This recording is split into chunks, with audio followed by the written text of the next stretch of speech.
Sunday எடுத்த வீடியோங்க. Sunday சர்ச்லாம் முடிச்சுட்டு நாங்க வந்து பிளாக் ராக் பார்க் போறது தான் பிளான் பண்ணியிருந்தோம். ஸோ நம்மளோட சேனல்ல வந்து ஒரு 5 டேஸா வீடியோஸ் போடல. என்னன்னா, இப்போ வந்து ஆட்டம் ஸ்டார்ட் ஆக ஆரம்பிச்சிருச்சுங்க. ஸோ வந்து என்ன பார்த்தீங்கன்னா, பயங்கர குளிர் வந்து ஸ்டார்ட் ஆகுது. ஸோ நம்மளுக்கு வந்து த்ரோட் பெயினு, பாடி பெயின்லாம் வந்து இருக்கும். அதெல்லாம் வந்து கொஞ்சம் அடாப்ட் ஆகுறது கொஞ்சம் கஷ்டமா இருக்கும். அதனால தான் வந்து என்னால வீடியோஸ் போட முடியல. ஸோ வாய்ஸுமே ரொம்ப இதாயிடுச்சு. இதுக்கப்புறம் பார்த்தீங்கன்னா, ஒரு பிப்ரவரி வரைக்குமே நம்மளுக்கு வந்து குளிரா தான் இருக்கும். அதனால நாங்க சரி இந்த பார்க் போலான்னு சொல்லிட்டு போனோம். செம்ம சூப்பரா இருந்ததுங்க. இது பார்த்தீங்கன்னா, ஒரு பாண்டு நம்மளுக்கு நடக்கிறதுக்கே ஒரு 45 மினிட்ஸ் ஆகுது. ஆனா சூப்பரா இருந்தது. நெறைய பேர்ட்ஸ் எல்லாம் இருந்தது. ஸோ ரஃபேலுக்குமே விளையாடுறதுக்கு வந்து நெறைய வச்சிருந்தாங்க. கிட்ஸ் விளையாடுறதுக்குமே.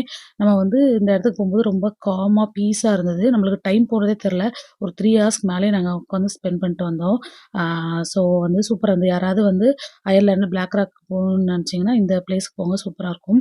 ஸோ இனிமே நம்ம வீடியோ வந்து ரெகுலரா வர ஆரம்பிச்சுரும். அதுக்கு சப்ஸ்கிரைப் பண்ணி வச்சுக்கோங்க. நம்ம நெக்ஸ்ட் வீடியோ பார்க்கலாம். அது வரைக்கும் டாட்டா.